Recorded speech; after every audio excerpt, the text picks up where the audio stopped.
on us. And Lord, bless this service this morning, O God. In Jesus' name we pray. Amen. Magapalingkod ta maigsoon. So, maayong buntag sa tanan? Amen ba? Malipayon ba mo maigsoon? Thank you, Jesus. Now, the message today is about the blessing of willingness and obedience. Because sa book of Isaiah chapter 1 verse 19 mga igsoon, usa kini ka profound promise of God emphasizing og usa ka vital connection between our willingness to follow His ways. Mao na say meaning ana may igsoon sa atong konteksto, and the blessings that comes from obedience. So meaning niya na may igsoon mag-unad jud ang obedience, mo-obey ta sa Ginoo bago ang blessing. Amen ba? Kini nga verse may igsoon ining kabuntagon may igsoon, nag-remind ka na siya that our response to God's call, everybody say response, sa tawag sa Ginoo is a crucial experience nga masinati jud nato ang kinatibuk-an mga igsoon sa atong kinabuhi ug sa iyahang desire para kanato mga igsoon. Mao na atong gusto mga igsoon. That is why understanding these principles can transform, everybody say transform, our spiritual journey and depend our relationship with God. Mao na mga igsoon nga atong pagpangalagad sa Ginoo, matanom jud dato ang atong relasyon diha sa atong buhi nga Dios. In our context says in Isaiah chapter 1 verse 19 it says, if you are willing and obedient. So duha, willingness og sa atoang pag-obey mga igsoon. Ingon ang verse 19 that if you are willing and obedient, you shall eat the good of the land. Amen? Kinsa may gusto nga ikaw makasinati sa good of the land? Parang mahina. Kasi gusto makasinati nga the good of the land, masinati sa imong kinabuhi. Nga ma-enjoy nimo ang favor sa Ginoo. Ma-enjoy nimo ang gihatag sa Ginoo sa imong kinabuhi. Mao nay gusto nato nining kabuntagon. Amen ba? Now, because there was a quote says that obedience is the pathway to the blessing of God. No, ang kana kunong usa ka obedience, usa kuno na ka pathway, usa ka agianan para ang panalangin, moabot ang panalangin sa Ginoo. And willingness, there was another quote, it says that willingness is the first towards obedience. And mo agree ko ana, no? Ang pagwilling nimo mao na say first step nimo nga moadto ka sa gitawag og obedience. Kay diri man gud makapuyan, diri mahihirapan ng maraming mga Christian pagdating sa obedience. Mao na may igsoon kay dili sila makasunod kay ang ilang gusto ilaharang masunod. Ilang gusto sa ilang klase sa ilang pagpangalagad sa Ginoo. Usay nga to ang pagpangalagad sa Ginoo igi-program na, no? Kay nga naman kay gusto lagi ta kitay masunod pirmi. Mao na siya may igsoon. So willingness is the first step towards obedience. So kinahanglan jud ta nga mo first step. Everybody say first step. Unsa man nga first step may igsoon, willingness. Kung na kay willingness, dool-dool na kas obedience. Nganong kasagaran dili man maka Bible study kay wala may willingness. No? Kay ang ilang mindset gi-close naman lang sila daan, dili ko kamao. Mao na may igsoon. So hinay ang progress sa ministry. Pero kung kitang tanan naatay willingness, pikpika imong tapad, ingna willingness. No, mo dali ra ang trabaho sa Ginoo. Dali ra man mga igsoon ang trabaho sa Ginoo. So that is why may igsoon when we are willing to follow God's command. There was another quote, the third quote says that when we are willing to follow God's command, we open ourselves to His abundant blessing. So dool-dool na ang panalangin kung ikaw musunod sa mga sugo sa Ginoo. Now because the book of Isaiah chapter 1 verse 19 nag-emphasize ka na siya. Everybody say emphasize. Two components, duha ka components. Unsa man? Willingness and obedience. And this verse it suggested mga igsoon or suggest that when we align our hearts, kung align lang atong kasing-kasing mga igsoon diha sa will and act accordingly, we will experience the blessing He has promised. Kung align lang gyud nato ang atong kasing-kasing og will sa Ginoo ug sa pag-act accordingly, mga igsoon, we will experience. Everybody say experience. Ma-experience na to ang blessing nga ang promise sa Ginoo sa atong kinabuhi. No, ngano man nga malisdan man ta sa pag-obey. Kaya ang sikreto sa blessing naaman sa pag-obey. Wala man di man maguna ang blessing. Kay numdum ka ni Jesus. Jesus was tempted 3 times in the wilderness. Mismo gali ang kaaway, ang yawa ningon siya, kung imo lang kong simbahon, ako ning ihatag ang tibok bahandi diha kanimo. Unsa may sulti ni Jesus? Simbaha ang imong Ginoo nga maong imong Dios. Amen ba? So meaning, mga igsoon, naa sa day panalangin nga dili gikan sa Ginoo. Gatuo kag panalangin sama sa usa ka nidaog sa loto in 1992 dito sa Amerika, mga igsoon, dito sa Texas. He won like 338 million US dollars. So after 5 years sa iyang pagdaog, mga igsoon, ang iyang anak every day tagaan niya $2,000 allowance. Iyang anak ni abuse iyang anak, niabot sa panahon nga iyang anak na babae na himong drug addict, ang iyang anak nga lalaki na himong badlungon, unya naabot sa time nga ang iyang mga anak namatay jud kay na overdose sa drugs. Sa ilang marriage, sa iyang kaminyoon, nabungkag pa sila kay daghang kwartagod, nabungkag pa sila, mga igsoon. Pero in the last, sa interview sa iyang asawa, ningon siya, may pakunong wa sila makadaog sa loto. Kaysa diyang nakadaog, sa wala pa sila kadaog sa loto, ang ilang kinabuhi, hapsay. Sa diha na kuno na sila kwarta, mura kunog ang ilang kinabuhi, gubot. So meaning, dili day kwarta ang solusyon, no? Kaya ang kwarta, pwede gamiton sa kaaway. Ingon ang Bible, the money is the root of all kinds of evil. Ang kwarta, the love of money. The love of money. Everybody say the love of money. Kay mabuhot nimo ang tanan. Kita ang dagan sa to ang nasod karon og bisan sa laing nasod, maigsoon, because of power. Kung daghan kag kwarta, power ka. Pero maigsoon diha sa Ginoo, bisag wa tay kwarta, igabot nato dito sa langit, i-recognize ta sa Ginoo nga non kaniya, well done, good and faithful servant. Amen. Kinsa may gustuhan na ingnon ka dong, well done, good and faithful servant. Diri sa kalibutan, bisag naglisod ta, maigsoon, sa tong pagpuyo, pero matinud-anon kas Ginoo, maigsoon, igabot nimo sa langit, i-recognize ka.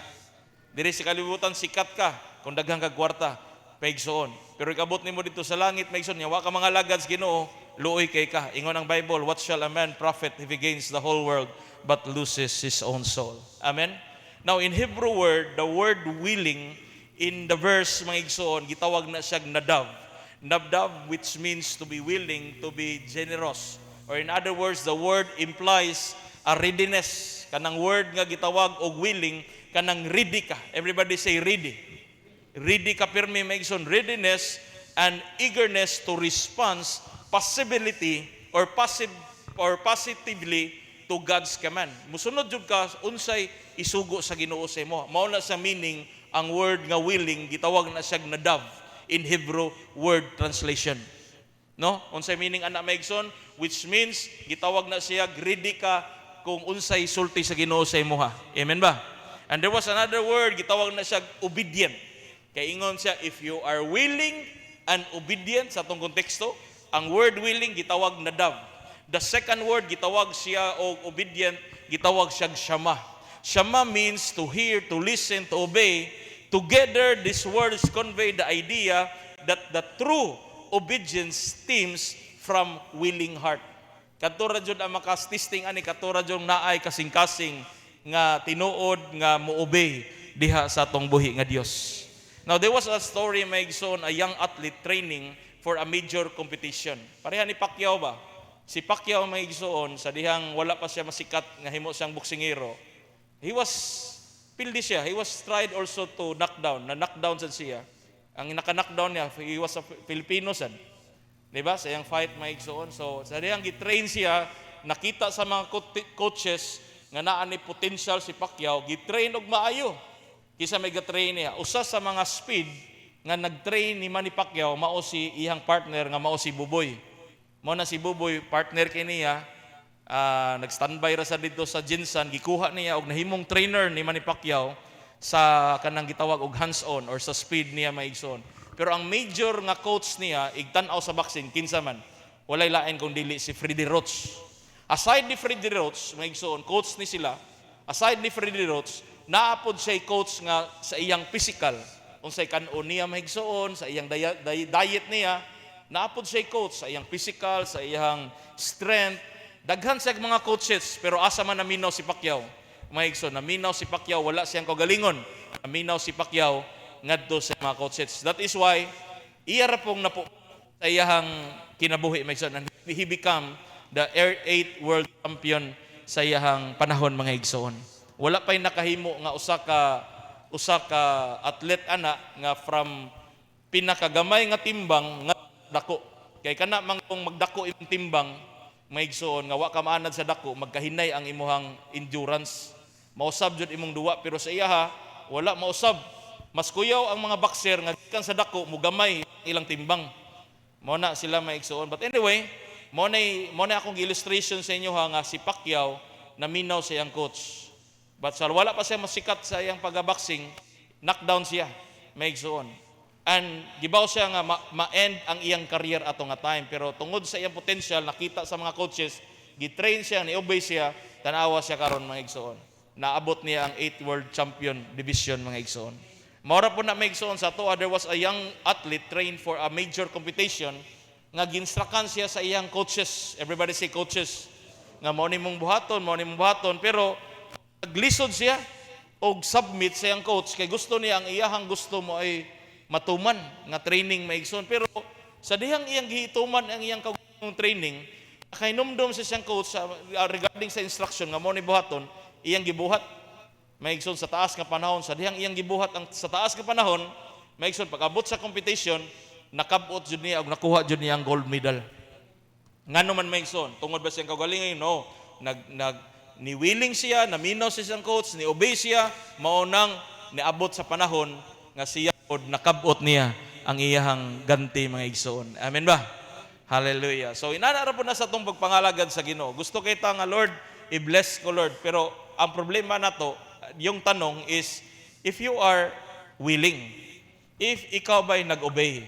Marami po sa atin, no, daghan kay kanato maigsoon nga nag-apas sa blessing nga mga material, pero wala sila gibaon si sikreto sa blessing, naara sa pag-obey. And that is the main point or the main source of blessing, maigsoon nga ang obedience. The key of blessing is obedience. Amen ba? Dili pa na maabot ang obedience, dili pa ka mo-obey, willing ka. Mao na giingon sa atong usa ka quote mga igsoon, nag-ingon sa mga igsoon that willingness is the first step toward obedience.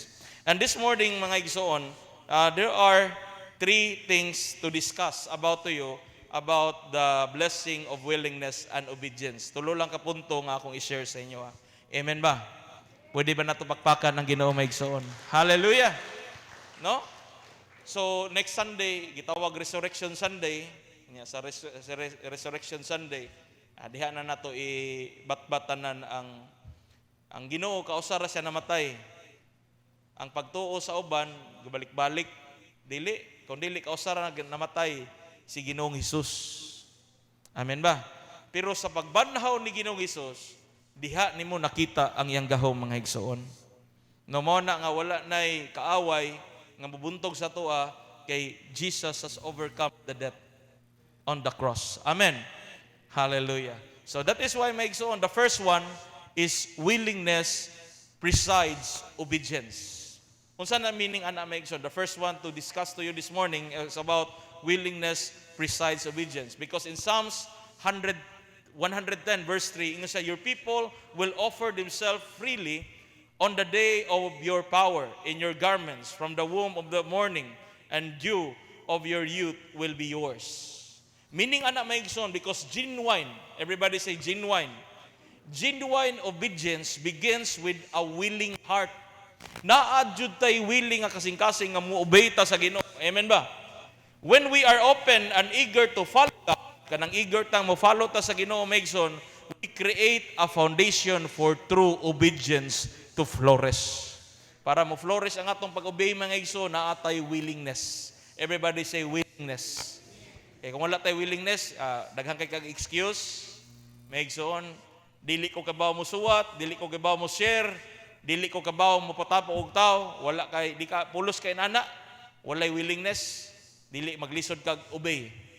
Amen ba? Kung gusto nimo masinati nga ang blessing mo overtake sa imong kinabuhi, kinsa may gusto nga ang blessing mo overtake sa imong kinabuhi? Karon ako na i-discuss sa inyo ha maigsoon. Sa dili pa ta maabot diha maigsoon. Hallelujah. Gusto man gud nga ang ato mangong makita sa blessing is literal. Nga kanang kawarta, daghang kwarta. Inuon okay na siya. Pero di jud na siya mao ang ato ang ingon nga Kristohanon. Amen ba? Pero nindot sana nga naa kay nana. Kay dagan naman, kay kung mahamtong ka sa pagpangalagad sa Ginoo, magamit nimo sa mga bulaton sa Ginoo. Kay kung dili pa kahamtong sa Ginoo, puro na lang imuha, wala na panahon sa Ginoo.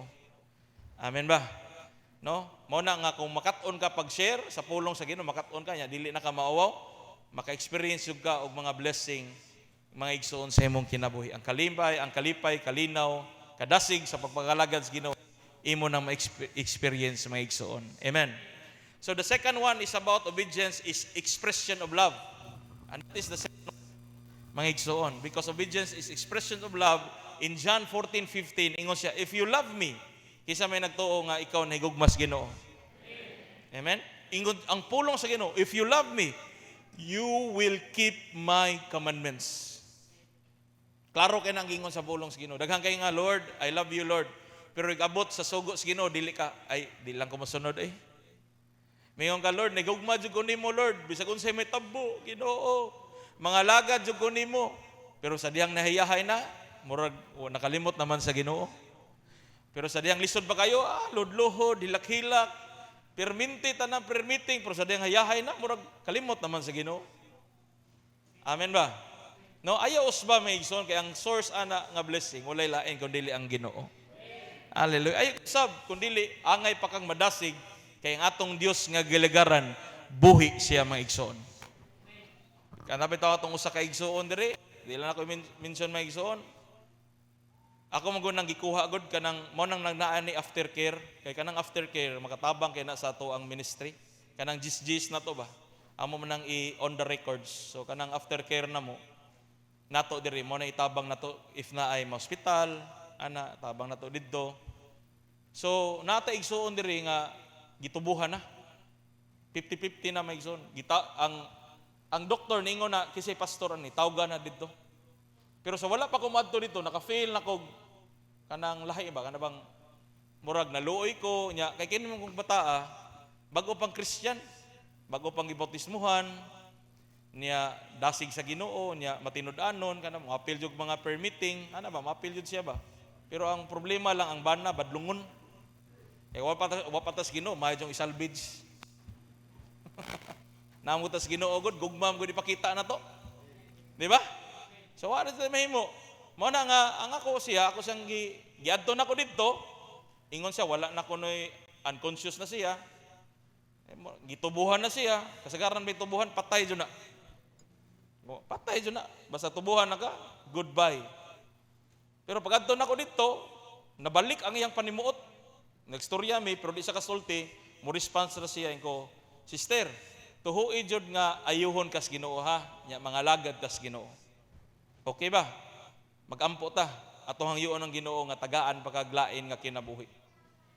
Ako giampo mi. Pagampo na mo maigsoon after mga pila ka usa ka buwan tingiling kumbati niya. Karon maigsoon nakagawas na siya sa ospital. Amen. Hallelujah. Pero sa wala pa na maampo mi, sige san migampo diri sa prayer meeting. Kaming Pastor Eli magsurestoryahan mi tagabuntag gud, makuyawan gud ko. Akong kumustahan? Kumusta man si sister? Okay ra, praise the Lord. Igsunod na sa adlaw. Kumusta man? Mo to ako ginginan sa Radsmon ko, Radsmon, andam-andam lang kadaan Radsmon. Eh kani bang nakay gi matuto sa Ginoo nya, imo jong ikay nagmatuto nya maabot sa mga pagsulay. Sakit kay na sa usa ka pastor. Ha? Nya ganang buutan pa kayo. Naka-feel ko sa iyang gi-feel. Hilak-hilak ko siya ko, mangandam kadaan. Kay kung unsay dagan ani, andam juga daan. So sige lang, ang kinabuhi na man ang Ginoo man pagbuot sa tanan. Ako sad mura sa kog nawagtangan sa paglaom pagkita nako maigsoon. Pero maigsoon maayo jud kay atong buhi nga Dios. Kay nga atong buhi nga Dios nga gilgaran, makatestify ko ninyo nga dili kwarta ang tinubdan mga igsoon sa kinabuhi. Kung dili ang Ginoo mo'y naghatag kanatog kinabuhi mga igsoon. Amen ba? Mo na maigsoon, to God be the glory. So nakagawas, nagtinabangay ang mga kaigsuonan, mo nang diri, dili jud ko ingon nga mokulik og special offering para ana ni sister, wala ako nabuhata diri. Kay daghan ako ana diri, nag-special offering ko sa una, maigsoon niya binuangan ra day. Pero mao nang naay systematic diri nga kanang aftercare mutabang jud ang simbahan ana. Pero di jud ingon nga full jud kayo, nang at least makatabang lang, mao na importante. Amen ba? So salamat kay sa mga gipanghatag maigsoon sa after ng Jis daghan kay nagnatabangan ana nga mga kaigsuonan mga igsoon. So padayon jud taghatag ana. Amen ba kay magadako ra man na siya. But anyway, maigsoon obedience is an expression of love. No, usa ka expression mao nang mosunod jud kas Ginoo. Mga lagad kas Ginoo mosunod jud ka diha. Kay nga naman diha na napakita obey ka ug ang gugma nga imong gituhuan tinuod sa imong kinabuhi. Daghan man ningon Lord nahigugma ko nimo di makita nga ni-obey sila. Ang ilang gipangita ilaharang ka og galingon pirmi maigsoon. Mao na usay questionable ang pagpangalagad sa Ginoo. The third one is about blessing follows obedience. Gusto kag panalangin nga mo-overtake kisa may gusto ni ana. Obey, everybody say obey. Ingna nga Lord, mo-obey jud ko nimo. Sa unsang pamaagi, example, na mga permitting, apil ka. Na ay mga mentoring, apil ka. Na ay dili ka gibaw, magpa-train ka. Simple lang kayo. Di ko gibaw, magpa-train ka. Nya kamao na ka. Ay pagbungol-bungol nga di ka kamao. Amen ba? Ako nang gibuhat mga igsoon nga dili na kay ko mo Bible study sa house to house. Ako nang gibuhat sa una sa akong mga ministry. House to house ko, maadto ko og laing balay nya mag Bible study. Nya schedule na sad sunod semana adto didto. Wa may kaigsuonan. Mura man og din anon manimba. Iguman ako Bible study, din naman manimba. So akong gibuhat karon, ako ni i-train ang mga leaders nga sila na mo Bible study. So mao ni karon na igsoon karong hapon kung gihikap kas Ginoo nga mahimo kang cell group leaders sa ato ang mga leaders na ako gipangbutang na diha sa Inyawan, sa Kansohong, sa Tangki, na nako gipangbutang pero kung gusto jud ka nga magpagamit kas Ginoo, magstorya ta karong hapon, mag-meeting ta alas 4 maigsoon. Amen ba? Wala gini amen. Wala mo obey. Gusto ra sila hayahay nga kinabuhi. Pero ang pag-obey lisod kay na. Nga naman, di mo ko kibalo. Trabaho na ng pastor. Sultihan di ka, pwede ko nabuhaton. Pero ang limit, gibaw na ko asa ko dalon, dili ta maka-explode sa ministry. Mo na akong ipangin karon ang mga leaders. Mo na kung naka-Bible study prospect, ay natawag si pastor. Ikaw mismo ang mag-Bible study para matuman nimo ang Great Commission nga gihatag sa Ginoo sa imuha. Ang mahitabo mo gud sige lagsalig ni pastor, si pastor maungot. Di siya maka-explode kaya nga naman kaya ma-focus ang katon mga Bible study. So ang imbis tong focus na sa training nga ma-train ang mga tao, mga naas Ginoo, ma-equip sila kay unsa day giingon anang Ephesians chapter 4 verse 11.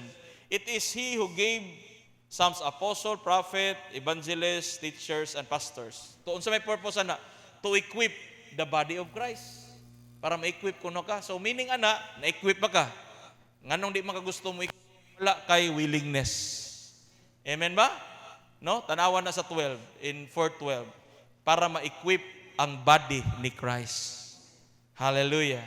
No, ganahan ka nga mukupot kag microphone, mo lead kag worship pero sa simple nga bagay dili ka kabuhat. Sa unsa nga pamagi? Cell group, discipleship. Pero ganahan kay ka, walay shortcut mga igsuon. Amen ba? No, karong hapon gi-invite mo nako nga mutambong ta sa ato ang cell group or kanang gitawag og meeting sa mga leaders mga igsuon. Hallelujah. Pakpakan nato ang Ginoo. No, ayo pag leader kanang leader ko dia, apel ko dia, leader ko dia sa ministry. Pero di ka gibaw mo Bible study. Nagpa-leader mag-ana. Amen ba? Kanang kamao jud ka mo Bible study, kamao ka mo cell group, kamao ka mo disciple, kana atong gipangita maigsoon para maabot nato ang ika-23rd anniversary nga maabot tag 1,000 ka mga kaigsuonan diri mga igsoon. Amen ba? Kinsa may gusto nga mulambo ang atong bulhaton sa Ginoo. Amen mo nang tag leaders. That is why the third one is about blessing flow obedience. Deuteronomy chapter 28 verse 1 and 2. Ingon may igsoon, and if you are fully obey the voice of the Lord your God and being carefully to do all his commandments that I command you today, the Lord your God will set you high above all the nations of the earth. No? And all these blessings shall come upon you and overtake. Ang sikreto dahil sa dili pa maabot ang blessing, kinahanglan ka mo obey. Devotional ka, prayer ka, himo kag journal, sulti ka sa pulos Ginoo, mo overtake kuno ang panalangin. Usahay mo gud sa atong kinabuhi, mao ni program kita sa tanan. Unsa nga program? Ang akong madawat karong buwan na 40,000 ra. Ana ra no? Mao na nga mag-expect na kadaan nga karon di pa mo end ang karong buwan na kay 40,000.